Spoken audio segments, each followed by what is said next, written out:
Hi అండి, good morning to all of you. Welcome back to my channel Gangadhar teaching and learning ideas.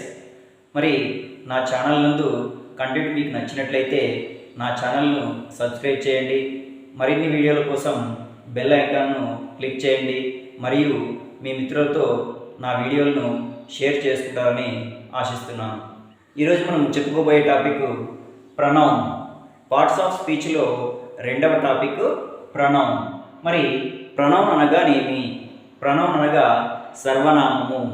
ఇక్కడ definition చూసుకుంటే a pronoun is the word which is used instead of a noun. మరి pronoun అనేది నౌన్కు బదులుగా ఉపయోగించేటువంటిది అనే అర్థము. అంటే నామవాచకానికి బదులుగా ఉపయోగించేటువంటి దానినే సర్వనామం అంటారు. నౌన్కి బదులుగా ఉపయోగించేటువంటి దానిని ప్రొనౌన్ అని అంటారు. మరి ఎగ్జాంపుల్ గమనించినట్లయితే Kamala is a clever girl. Kamala is studying 10th class. Kamala likes English subject. మరి ఈ సెంటెన్స్లో కమల అనేటువంటి పేరుని మళ్ళీ మళ్ళీ ఉపయోగించడం జరిగింది. మరి ఈ విధంగా పేరును మళ్ళీ మళ్ళీ ఉపయోగించకుండా ఆ పేరుకు బదులు మనము ప్రొనౌన్ని ఉపయోగించవచ్చు అన్నమాట. మరి ఇక్కడ కింద ఉన్నటువంటి ఎగ్జాంపుల్ గమనిస్తే Kamala is a clever girl.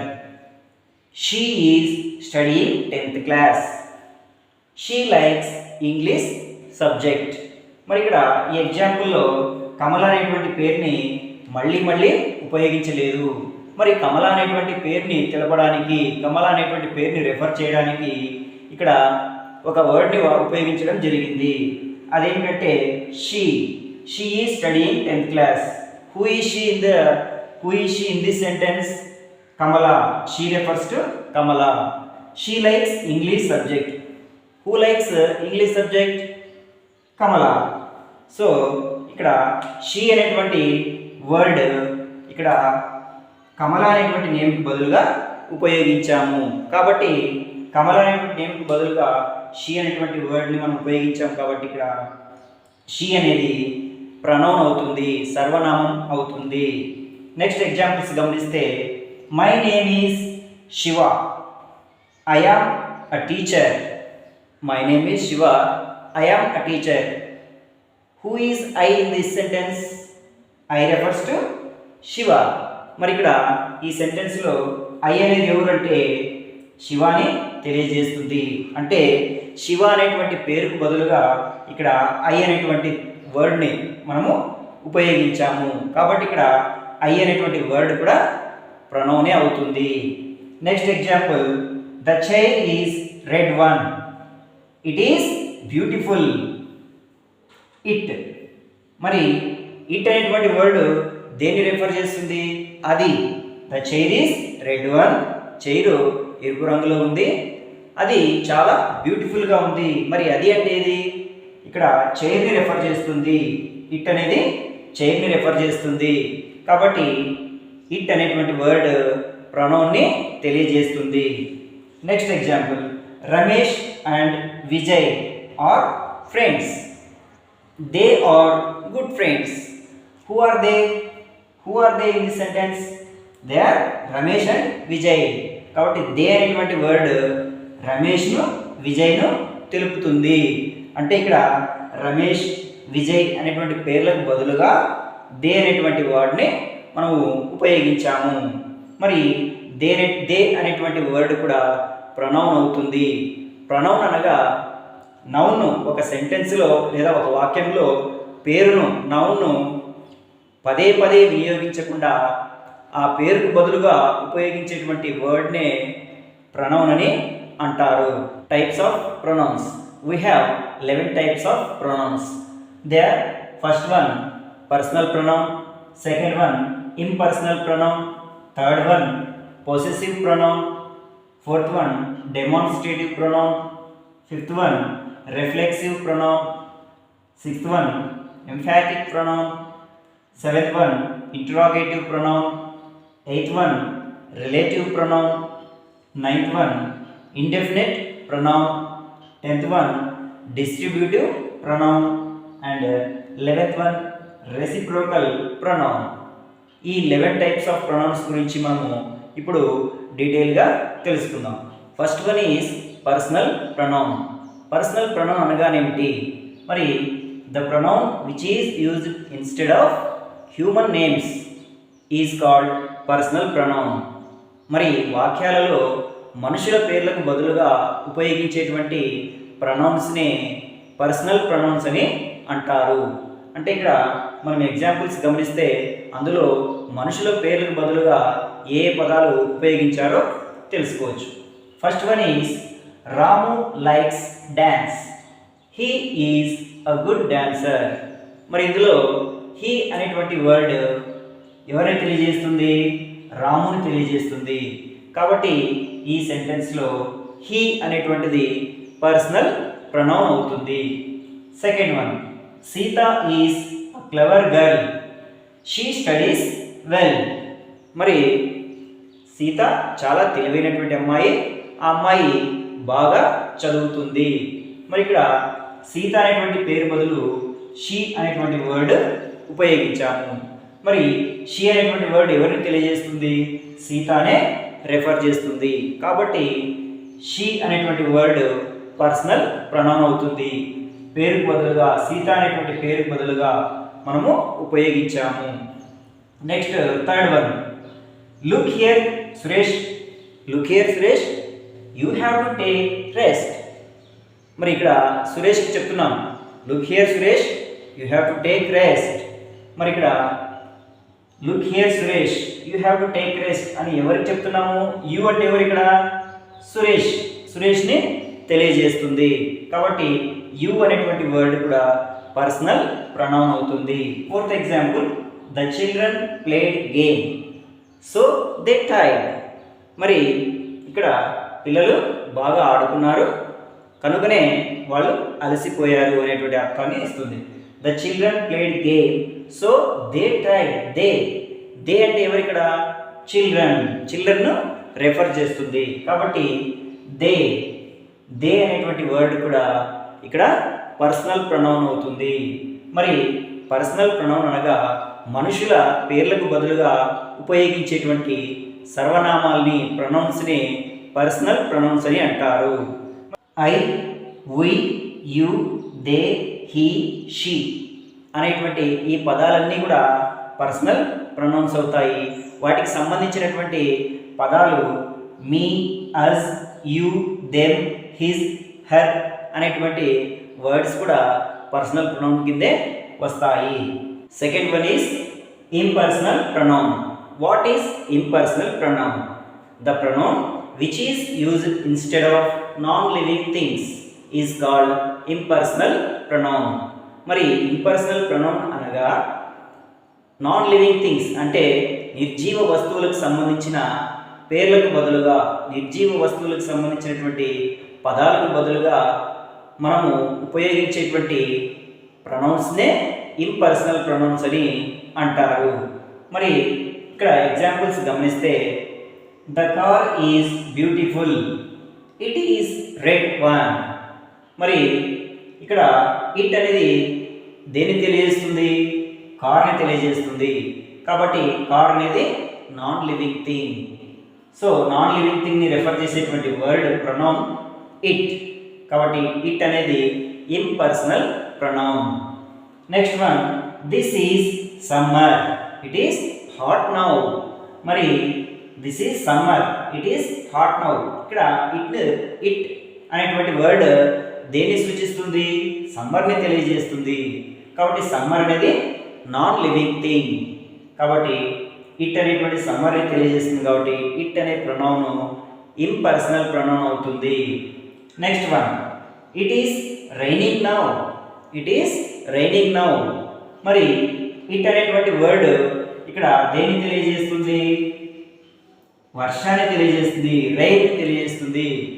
కాబట్టి ఇట్ అనేటువంటి వర్డ్ ఇక్కడ ఇంపర్సనల్ ప్రొనౌన్ అవుతుంది. It is 5 o'clock. మరి ఇక్కడ ఇట్ అనేటువంటి వర్డ్ దేన్ని తెలియజేస్తుంది? 5 o'clock సమయాన్ని తెలియజేస్తుంది, సమయాన్ని సూచిస్తుంది. కాబట్టి ఇక్కడ ఇట్ అనేటువంటిది ఇంపర్సనల్ ప్రొనౌన్ అవుతుంది. Next one, Ooty is my favourite city. It is cool place. It is cool place. మరి ఇక్కడ ఇట్ అనేటువంటి వర్డ్ దేని తెలియజేస్తుంది? ఊటీని రెఫర్ చేస్తుంది. కాబట్టి ఇక్కడ మనకు ఇంపర్సనల్ ప్రొనౌన్స్ అనేటువంటివి వేటికి ఉపయోగిస్తామంటే నిర్జీవ వస్తువులు, తర్వాత ప్రదేశాల పేర్లు, ఒక్కొక్కసారి జంతువుల పేర్లు కూడా ఈ ఇంపర్సనల్ ప్రొనౌన్స్ని ఉపయోగిస్తాం. మరి నోట్ గమనిస్తే ఇక్కడ ఇట్ అనేటువంటి వర్డ్ మాత్రమే కాకుండా దట్, దిస్, దోస్, దీస్ అనేటువంటివి వస్తువుల్ని సూచించేటువంటి పదాలైనటువంటి దట్, దిస్, దోస్, దీస్ అనేటువంటి పదాలు కూడా ఇంపర్సనల్ ప్రొనౌన్సే అవుతాయి. Third type possessive pronoun. మరి పొసెసివ్ ప్రొనౌన్ అనగా the pronoun which is used as second possessive form is called possessive pronoun. మరి పొసెసివ్ ప్రొనౌన్ అనగా మరి పొసెసివ్ ప్రొనౌన్ ఎప్పుడు ఉపయోగిస్తారంటే ఒక నౌను ఒక ప్రొనౌన్కి చెందినదనే విషయాన్ని తెలియజేస్తూ ఉపయోగించేటువంటి పదాన్నే ప్రొనౌన్నే ఇక్కడ పొసెసివ్ ప్రొనౌన్ అని అంటారు. మరి ఉదాహరణలు గమనిస్తే మనకు ఆ విషయము అర్థమవుతుంది. He is mister Raju. The book is his. మరి హీ ఈజ్ మిస్టర్ రాజు, అతను mister Raju. The book is his, ఆ బుక్ ఎవరిది? హిజ్. హిజ్ అనేటువంటి వర్డ్ ఎవరిని తెలియజేస్తుంది? రాజుని తెలియజేస్తుంది. కాబట్టి ఇక్కడ హిజ్ అనేటువంటిది నౌన్ని, ఒక నౌన్ గురించి తెలియజేయడానికి మనం ఇక్కడ హిజ్ అనేటువంటి ప్రొనౌన్ని అంటే పొసెసివ్ ప్రొనౌన్ని ఉపయోగించాము. కాబట్టి ఇక్కడ హిజ్ అనేటువంటిది రాజుని తెలియజేస్తుంది. కాబట్టి హిజ్ అనేటువంటి word possessive pronoun. Next, Meena is a singer. This song is hurts.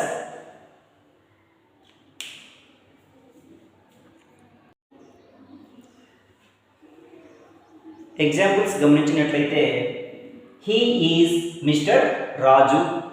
The book is his.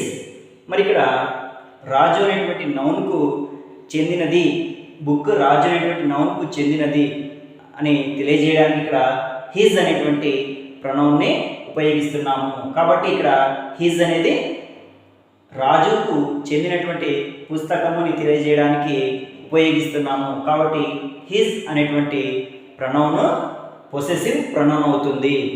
Next, Meena is a singer. This song is hurts. మరి మీనా అనేటువంటి అమ్మాయి ఒక సింగరు, ఇది ఆమె యొక్క పాట. కాబట్టి ఇక్కడ హర్స్, హర్స్ అనేది ఎవరికి తెలియజేస్తుంది? మీనా, మీనా యొక్క అని తెలియజేస్తుంది. కాబట్టి ఆ పాట ఎవరిది? మీనాది. కాబట్టి ఇక్కడ హర్స్ అనేటువంటిది possessive pronoun. Next, I am a teacher. The student is mine. కాబట్టి ఇక్కడ మైన్ నా యొక్క, నావాడు అనేటువంటి మీనింగ్ని ఇస్తుంది. కాబట్టి I am a teacher, the student is mine. మరి ఎవరి స్టూడెంట్? Teacher student. కాబట్టి ఈ స్టూడెంట్ ఎవరికి చెందుతాడు? టీచర్కి చెందుతాడు, ఈ టీచర్కు చెందుతాడు. కాబట్టి ఇక్కడ మైన్ అనేటువంటిది possessive pronoun. Next, we are students. This school is ours. We are students. This school is ours. ఎవరిది ఆ స్కూలు? స్టూడెంట్స్. కాబట్టి ఇక్కడ అవర్స్ అనేటువంటి వర్డ్ స్టూడెంట్స్ని స్టూడెంట్స్ బదులుగా ఉపయోగించాము. కాబట్టి ఇక్కడ అవర్స్ అనేటువంటి వర్డ్ పొసెసివ్ ప్రొనౌన్ అవుతుంది. They are writers. This story is theirs. మరి వాళ్ళు రైటర్స్, రచయితలు, ఈ స్టోరీ వాళ్ళదే. మరి దేర్స్ ఎవరిది ఆ స్టోరీ? రైటర్స్. కాబట్టి ఇక్కడ దేర్స్ అనేటువంటి వర్డ్ పొసెసివ్ ప్రొనౌన్ని తెలియజేస్తుంది. అంటే ఇక్కడ పొసెసివ్ ప్రొనౌన్ అనగా ఒక నౌన్ ఒక ప్రొనౌన్కు చెందినదనేటువంటి విషయాన్ని తెలియజేయడానికి ఉపయోగించేటువంటి ప్రొనౌన్నే పొసెసివ్ ప్రొనౌన్ అంటారు. కాబట్టి ఇక్కడ హిజ్ అనేది ఎవరికి చెందింది? రాజు అనేటువంటి నౌన్కి చెందుతుంది. హర్స్ అంటే ఇక్కడ ఎవరికి చెందినటువంటిది? మీనా. మైన్ ఎవరు స్టూడెంట్స్ వాళ్ళు? టీచర్ యొక్క నౌన్కు చెందినటువంటిదని తెలియజేస్తుంది. అవర్స్ అంటే ఇక్కడ ఎవరికి సూచిస్తుంది? స్టూడెంట్స్. అదేవిధంగా డేస్ ఎవరి స్టోరీ? ఇది రైటర్ స్టోరీ. కాబట్టి ఒక నౌన్ ఒక ప్రొనౌన్కు చెందినది అని తెలియజేయడానికి ఉపయోగించేటువంటి పదాలనే ఇక్కడ మనము పొసెసివ్ ప్రొనౌన్స్ అని అంటాము. మరి ఇక్కడ ఈ సెంటెన్స్ తీసుకుంటే his, hers, mine, ours, theirs అనేటువంటి ఈ పదాలన్నీ పొసెసివ్ ప్రొనౌన్స్ అవుతాయి. మరి నోట్ గమనిస్తే పొసెసివ్ ఫార్మ్స్ అన్నీ కూడా పొసెసివ్ ప్రొనౌన్స్ కావు. మరి పొసెసివ్ ఫామ్లోని మొదటి రకానికి చెందినటువంటి మై, హర్, దే ఇవి పొసెసివ్ ప్రొనౌన్స్ కావన్నమాట. మరి వాటికి చెందినటువంటివి మైన్, హర్స్, దేస్ వంటివి మాత్రమే పొసెసివ్ ప్రొనౌన్స్ అవుతాయి. Fourth one demonstrative pronoun. మరి డెమాన్స్ట్రేటివ్ ప్రొనౌన్ అనగా the pronoun which denotes a noun clearly is called the demonstrative pronoun. అంటే ఒక నౌన్ గురించి నిర్దిష్టంగా సూచించేటువంటి ప్రొనౌన్నే డెమాన్స్ట్రేటివ్ ప్రొనౌన్ అని అంటారు. అంటే ఇక్కడ ఒక నౌన్ గురించి పర్టికులర్గా నిర్దిష్టంగా సూచించేటువంటి ప్రొనౌన్ అన్నమాట. మరి ఎగ్జాంపుల్స్ గమనిస్తే she is Kumari Rajani. She is Kumari Rajani. ఆమె కుమారి రజని. ఇక్కడ షీ అనేటువంటి రజనిని తెలియజేస్తుంది. కాబట్టి ఇక్కడ షీ డెమాన్స్ట్రేటివ్ ప్రొనౌన్ అంటే పర్టికులర్గా రజనిని తెలియజేస్తుంది. They are soldiers. ఇక్కడ దే అంటే ఎవరు? సోల్జర్స్ని పర్టికులర్గా ఇక్కడ తెలియజేస్తుంది. Next that is a cat. That అనేది దేన్ని తెలియజేస్తుంది? క్యాట్ని తెలియజేస్తుంది. Next we are students. ఇక్కడ వీ అనేటువంటిది స్టూడెంట్స్ని తెలియజేస్తుంది. These are bananas. అవి అరటి పండ్లు. ఇక్కడ దీస్ అనేటువంటిది బనానాస్ని పర్టికులర్గా తెలియజేస్తుంది.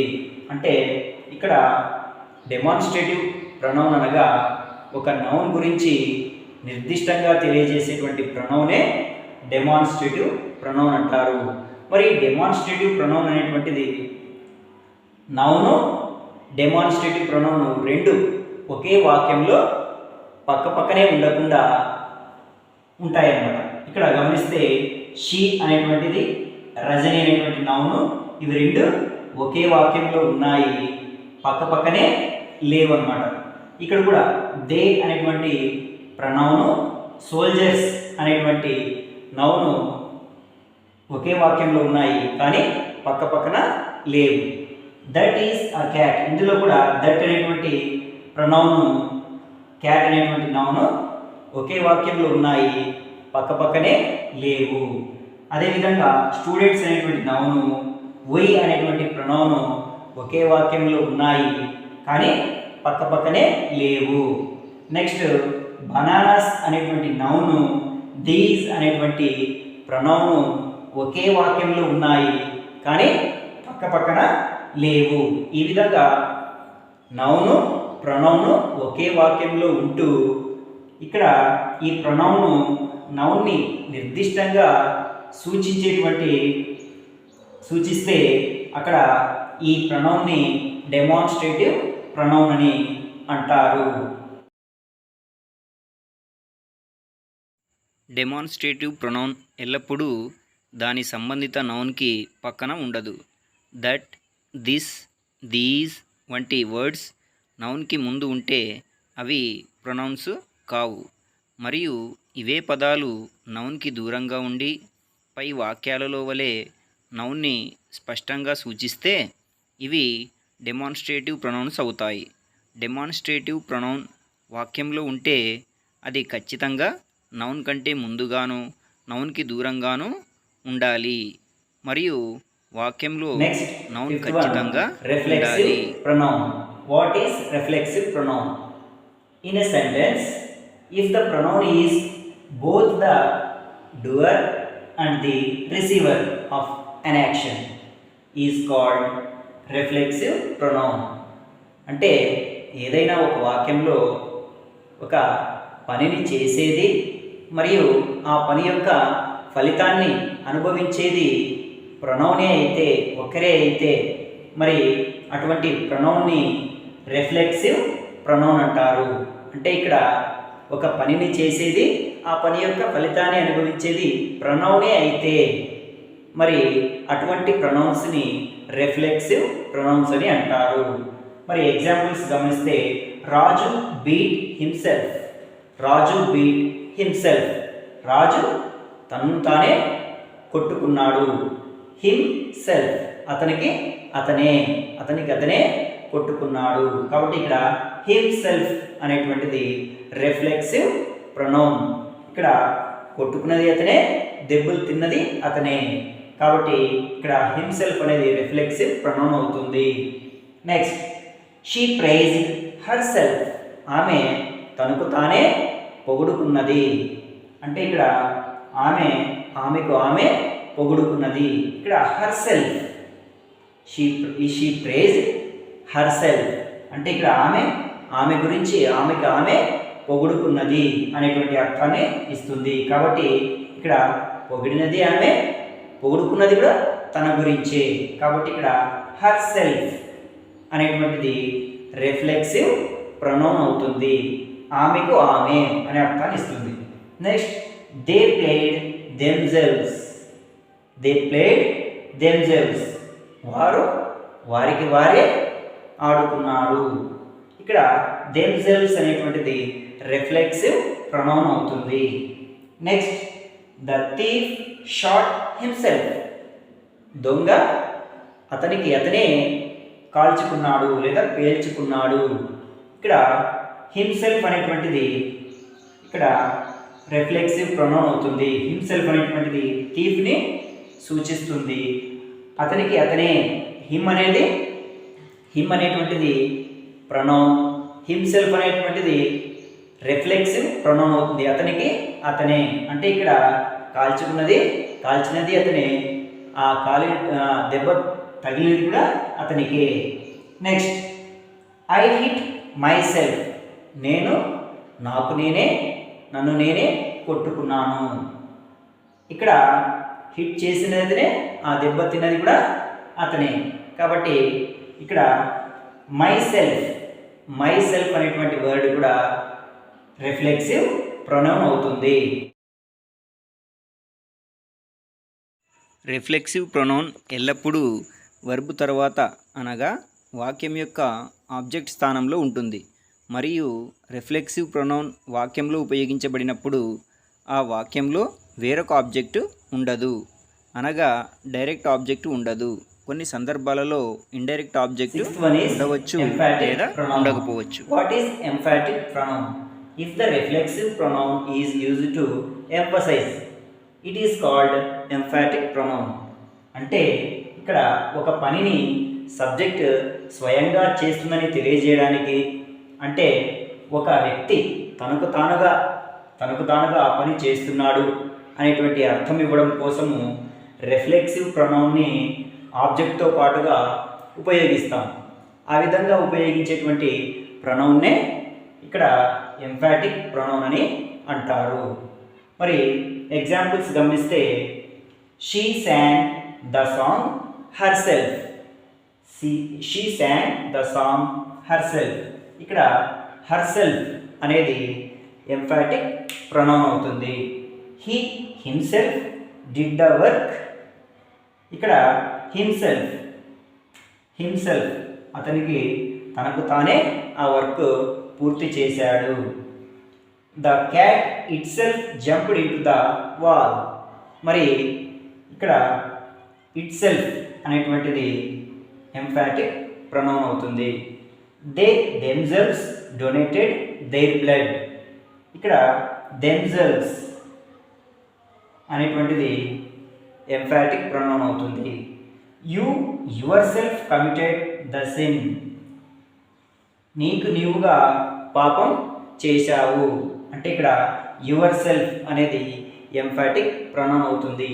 ఇక్కడ రిఫ్లెక్సివ్ ప్రొనౌన్కు ఎంఫాటిక్ ప్రొనౌన్కు డిఫరెన్స్ ఏమిటంటే రిఫ్లెక్సివ్ ప్రొనౌన్ అనేటువంటిది వర్బ్కు వెంటనే ఉపయోగిస్తాం, కానీ ఎంఫాటిక్ ప్రొనౌన్ అనేటువంటిది ఆబ్జెక్ట్ తర్వాత కానీ లేదా సబ్జెక్ట్ తర్వాత కానీ వెంటనే ఉపయోగిస్తాం. ఇక్కడ ఎగ్జాంపుల్స్ గమనిస్తే first one, she sang the song herself. ఇక్కడ షీ అనేటువంటిది సబ్జెక్ట్, సాంగ్ అనేది ఆబ్జెక్ట్, కాబట్టి ఇక్కడ సాంగ్ వెంటనే ఎంఫాటిక్ ప్రొనౌన్ని ఉపయోగించాం. Second one, he himself did the work.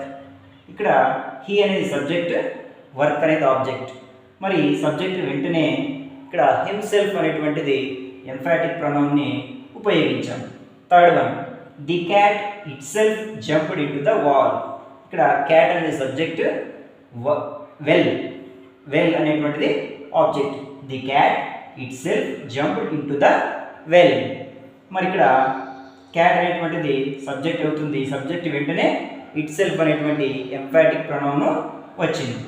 Next, they themselves donated their blood. ఇక్కడ దే అనేటువంటిది సబ్జెక్ట్ అవుతుంది, బ్లడ్ అనేది ఆబ్జెక్ట్ అవుతుంది. ఇక్కడ సబ్జెక్ట్ అయిన వెంటనే ఇక్కడ ఎంఫాటిక్ ప్రొనౌన్ని ఉపయోగించాం. Next, you yourself committed the sin. మరి ఇక్కడ యువర్ సెల్ఫ్ అనేటువంటి ఎంఫాటిక్ ప్రొనౌన్ని సబ్జెక్ట్ అయిన వెంటనే ఉపయోగించాము. మరి ఇక్కడ రిఫ్లెక్సివ్ ప్రొనౌన్కు తర్వాత ఎంఫాటిక్ ప్రొనౌన్కు డిఫరెన్స్, రిఫ్లెక్సివ్ ప్రొనౌన్లో ఇక్కడ ప్రొనౌన్ అనేటువంటిది వర్బ్ అయిన తర్వాత వెంటనే ఉపయోగిస్తాం, కానీ ఎంఫాటిక్ ప్రొనౌన్లో ప్రొనౌన్ అనేటువంటిది ఇక్కడ సబ్జెక్ట్ తర్వాత కానీ ఆబ్జెక్ట్ తర్వాత కానీ ఉపయోగిస్తాం. 11th one is interrogative pronoun. What is interrogative pronoun? The pronoun which is used as interrogative word is called interrogative pronoun. ప్రశ్నార్థకంగా ఉపయోగించేటువంటి పదాన్ని ఇక్కడ ఇంటరాగేటివ్ ప్రొనౌన్ అని అంటారు. మరి ఎగ్జాంపుల్స్ గమనిస్తే, హూ వెంట్ టు మార్కెట్. మార్కెట్కు ఎవరు వెళ్ళారు. ఇక్కడ ఇంటరాగేటివ్ ప్రొనౌన్ హూ.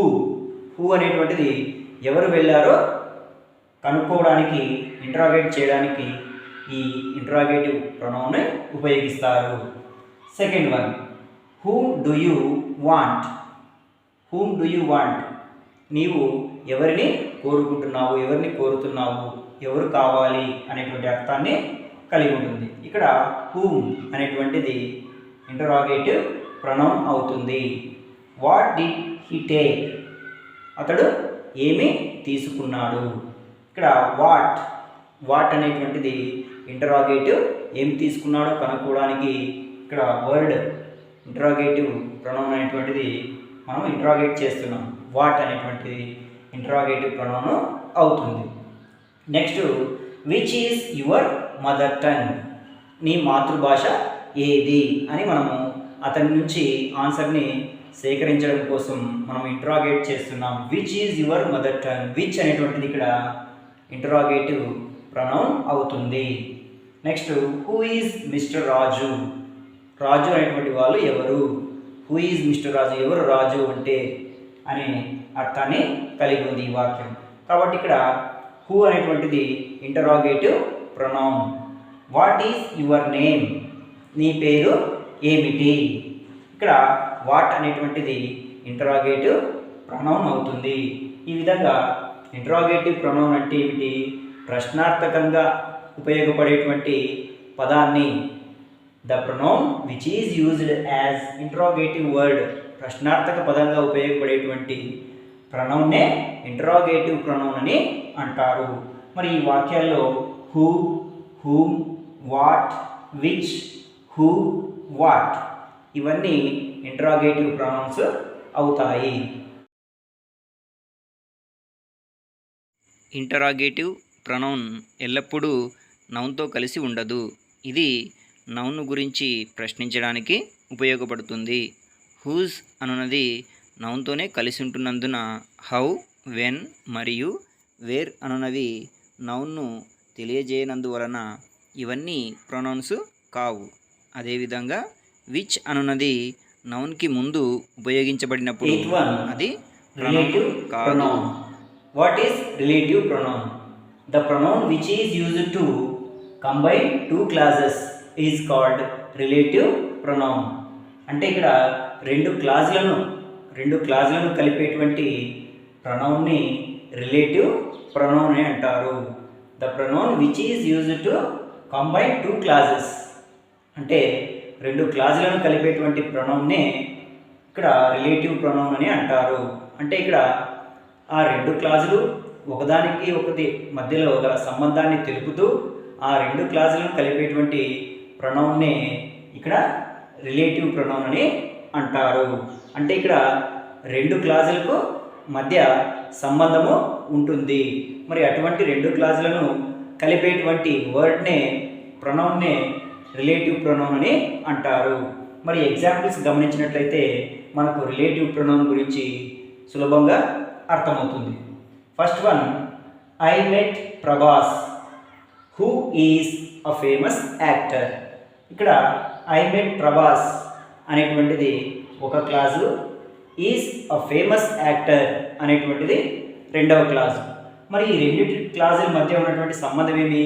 ప్రభాస్ అనేటువంటి వ్యక్తి చాలా ఫేమస్ యాక్టరు అనేటువంటి మీనింగ్ కలిగి ఉంది. కాబట్టి ఈ రెండు క్లాజులను కలిపేటువంటిది వర్డ్ హూ. మరి I met Prabhas who is a famous actor. Famous actor అయినటువంటి ప్రభాస్ను నేను కలిశాను అనేటువంటి మీనింగ్ ఇక్కడ వస్తుంది. కాబట్టి ఇక్కడ I met Prabhas is a famous actor అనేటువంటి ఈ రెండు క్లాజుల యొక్క మధ్య గల సంబంధాన్ని తెలియజేస్తూ వాటిన్నింటినీ కలిపేటువంటి వర్డ్ హూ అనేటువంటిది ఇక్కడ రిలేటివ్ ప్రొనౌన్ అవుతుంది. Next, your dad brought that you requested him. మీ నాన్నను నీవు ఏమైతే అభ్యర్థించావో అది తెచ్చాడు. ఇక్కడ యువర్ డాడ్ బ్రాట్ అనేటువంటిది ఒక క్లాజ్. యూ రిక్వెస్టెడ్ హిమ్ అనేటువంటిది ఇంకొక క్లాజ్. మరి ఈ రెండింటి మధ్య కలగ సంబంధాన్ని తెలియజేస్తూ ఆ రెండు క్లాజులను కలిపేటువంటి word that. Your dad brought that you requested him. నువ్వు ఏదైతే అభ్యర్థించావో దాన్ని మీ నాన్న తెచ్చాడు అనేటువంటి అర్థాన్ని ఇస్తుంది. Next, she will give you which you want.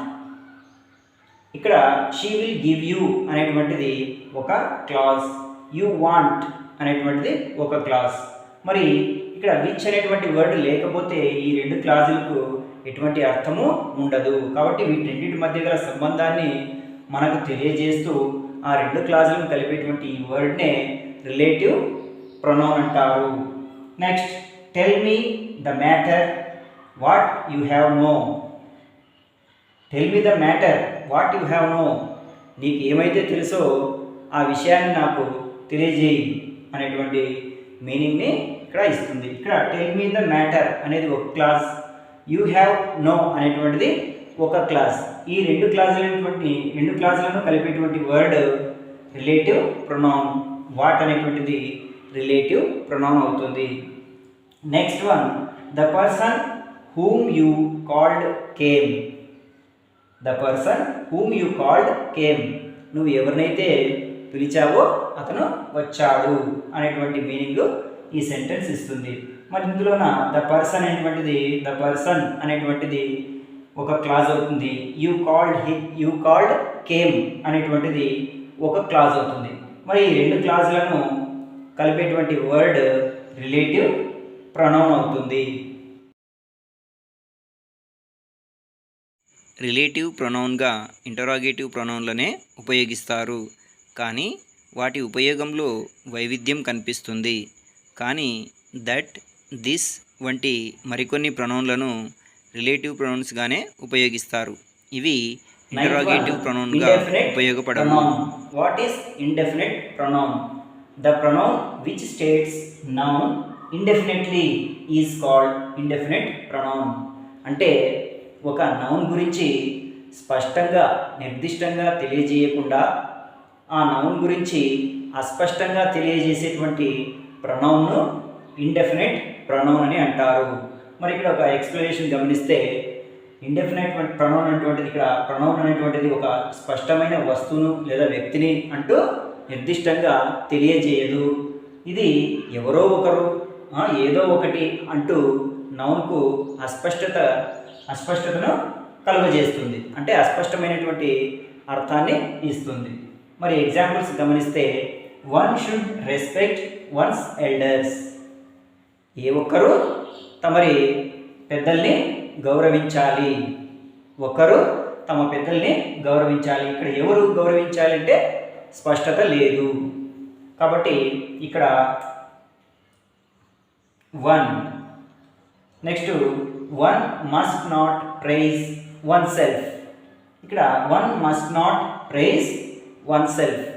ఏ ఒక్కరు తమను తాము పొగడుకొనరాదు. ఇక్కడ వన్ అనేటువంటిది ఇండెఫినిట్ ప్రొనౌన్ అవుతుంది. Next none of the students came. None, ఇక్కడ కూడా స్టూడెంట్స్ ఎవరు రాలేదు క్లాస్ కంటే నన్ ఆఫ్ ద స్టూడెంట్స్ ఎవరు రాలేదు అంటే ఇక్కడ ఎవరు రాలేదో నిర్దిష్టంగా తెలియజేయడం లేదు. నెక్స్ట్ ఆ ఫ్యూ అటెండెడ్ ద క్లాస్. ఇక్కడ ఫ్యూ ఎవరు వచ్చారు క్లాస్కు, ఎంతమంది వచ్చారు అని పర్ఫెక్ట్గా నిర్దిష్టమైనటువంటి అర్థాన్ని ఇక్కడ లేదు. కొద్దిమంది మాత్రమే వచ్చారు, ఇక్కడ ఎవరు వచ్చారో ఇవ్వలేదు. కాబట్టి a few attended the class. Next everyone praised him. ప్రతి ఒక్కరూ అతన్ని కొనియాడారు. ఎవరు కొనియాడారంటే ఇక్కడ నిర్దిష్టమైనటువంటి ఫలానా వ్యక్తి అని ఇవ్వలేదు. ఎవ్రీ వన్ ప్రైజ్డ్ హిమ్, ప్రతి ఒక్కరూ అతన్ని కొనియాడారు అనేటువంటి మీనింగ్ను ఇస్తుంది. ఇక్కడ నౌన్ గురించి స్పష్టత లేదు. ఇందులో మనం గమనించినట్లయితే వన్ షుడ్ అంటే ఏ ఒక్కరు అనేటువంటి అర్థాన్ని ఇస్తుంది. వన్ మస్ట్ ఏ ఒక్కరు తమకు తాము పొగడుకొనరాదు అని ఉంది. ఇక్కడ none of the students came ఎవరు పాఠశాలకు రాలేదు, ఏ విద్యార్థులు రాలేదు. ఆ ఫ్యూ అటెండెడ్ ద క్లాస్ కొద్దిమంది మాత్రమే వచ్చారు. ఎవ్రీ వన్ ప్రైజ్డ్ హిమ్ ప్రతి ఒక్కరూ అతన్ని కొనియాడారు. ఈ విధంగా నౌన్ గురించి స్పష్టమైనటువంటి అర్థాన్ని ఇవ్వకుండా, నిర్దిష్టమైనటువంటి అర్థాన్ని ఇవ్వకుండా అస్పష్టతను అనిర్దిష్టతను తెలియజేసేటువంటి ఈ ప్రొనౌన్నే ఇండెఫినిట్ ప్రొనౌన్ అని అంటారు. ఇండెఫినిట్ ప్రొనౌన్గా వన్, ఆల్, నోబడీ, నన్, ఎవ్రీవన్, ఎవ్రీబడి, ఎనీవన్, ఎనీబడి మరియు మెనీ వంటి వర్డ్స్ని ఉపయోగిస్తారు. ఈ విధంగా అనిర్దిష్టంగా నౌన్లను తెలుపుతున్నందున ఈ ప్రొనౌన్లను ఇండెఫినిట్ ప్రొనౌన్స్ అని అంటారు. What is distributive pronoun? The pronoun which distributes persons objects is called distributive pronoun. మరి డిస్ట్రిబ్యూటివ్ ప్రొనౌన్ అనేటువంటిది ఏం చేస్తుందంటే వ్యక్తులను కానీ లేదా వస్తువులను కానీ విభజించి వేరుపరిచి ఒక్కొక్క దాని గురించి తెలియజేసేటువంటి ప్రొనౌన్నే డిస్ట్రిబ్యూటివ్ ప్రొనౌన్ అని అంటారు. మరి ఎగ్జాంపుల్స్ గమనించినట్లయితే each of the player is good అంటే అందరు ప్లేయర్లలో ప్రతి ఒక్కరూ మంచి ఆటగాడు, ప్రతి ఒక్క ఆటగాడు మంచివాడు అనేటువంటి అర్థాన్ని ఇస్తుంది. Next Raju is one of the best singers in AP. ఆంధ్రప్రదేశ్లో ఉన్నటువంటి అత్యంత మంచి గాయకులలో రాజు ఒకడు అనేటువంటి అర్థాన్ని ఇస్తుంది. కాబట్టి ఇక్కడ మంచి గాయకుల్లో రాజు ఒకడని విభజించి చెప్పడానికి ఇక్కడ మనము one of the best singer in AP అని ఇక్కడ చెప్పాము. Next either of the girls will participate. Either of the girls will participate బాలికల్లో ఏ ఒక్కరైనా పార్టిసిపేట్ చేస్తారు అనేటువంటి అర్థాన్ని ఇస్తుంది. కాబట్టి ఇక్కడ బాలికలు ఏ ఒక్కరైనా అనేటువంటిది ఇక్కడ మనకు విభజించి ఏ ఒక్కరైనా పార్టిసిపేట్ చేస్తారు అనేటువంటి అర్థాన్ని ఇస్తుంది. Neither of these politicians is honest. ఈ రాజకీయ నాయకుల్లో ఏ ఒక్కరు కూడా నిజాయితీ పరులు కారు అనేటువంటి అర్థాన్ని ఇస్తుంది. కాబట్టి ఇక్కడ నైదర్ అనేటువంటిది ఇక్కడ డిస్ట్రిబ్యూటివ్ ప్రొనౌన్. ఇక్కడ కూడా ఎయిదర్ అనేటువంటిది డిస్ట్రిబ్యూటివ్ ప్రొనౌన్. ఈచ్ అనేటువంటిది కూడా డిస్ట్రిబ్యూటివ్ ప్రొనౌన్. ఇక్కడ వన్ అనేటువంటిది distributive pronoun. Next one, either Ravi or Rani will come. Ravi రాణిలలో ఏ ఒక్కరైనా వస్తారు అనేటువంటి అర్థాన్ని ఇస్తుంది. కాబట్టి ఇక్కడ డిస్ట్రిబ్యూటివ్ ప్రొనౌన్ అనేటువంటిది ఏమిటంటే వస్తువుల్లో కానీ లేదా మనుషుల్లో కానీ ఒక సమూహానికి చెందినప్పుడు వారిని విభజించి ప్రతి ఒక్క దాని గురించి సూచించేటువంటి ప్రొనౌన్నే డిస్ట్రిబ్యూటివ్ ప్రొనౌన్ అని అంటారు. డిస్ట్రిబ్యూటివ్ ప్రొనౌన్లుగా ఉపయోగించే ఈచ్, ఎయిదర్, నెయిదర్ వంటివి సబ్జెక్టులుగా ఉపయోగించబడిన ఎడల వాటిని అనుసరించే వెర్బ్ను సింగులర్ నంబర్లోనే ఉపయోగించాలి. మరియు ఈ వర్డ్స్ తర్వాత ప్లూరల్ ఫామ్లోని సబ్జెక్ట్ వస్తే తర్వాత ఉపయోగించబడే వర్బ్ ప్లూరల్గానే ఉండాలి. ప్రొనౌన్. మరి రెసిప్రోకల్ ప్రొనౌన్ అనగానేమి? The pronoun which is used in mutual meaning is called reciprocal pronoun. అంటే ఇక్కడ పరస్పర అర్థంలో ఉపయోగించబడే ప్రొనౌన్ని రెసిప్రోకల్ ప్రొనౌన్ అని అంటారు. అంటే ఒకరికొకరు పరస్పరము అనేటువంటి అర్థాన్ని ఇస్తుందన్నమాట ఈ రెసిప్రోకల్ ప్రొనౌన్ అనేటువంటిది. మరి ఎగ్జాంపుల్ గమనిస్తే, the two friends fought with each other. మరి ఆ ఇద్దరు స్నేహితులు ఒకరికొకరు కొట్లాడుకుంటున్నారు. Next, the armies fought with one another. మరి ఇక్కడ సైన్యాలు ఒకదానికొకటి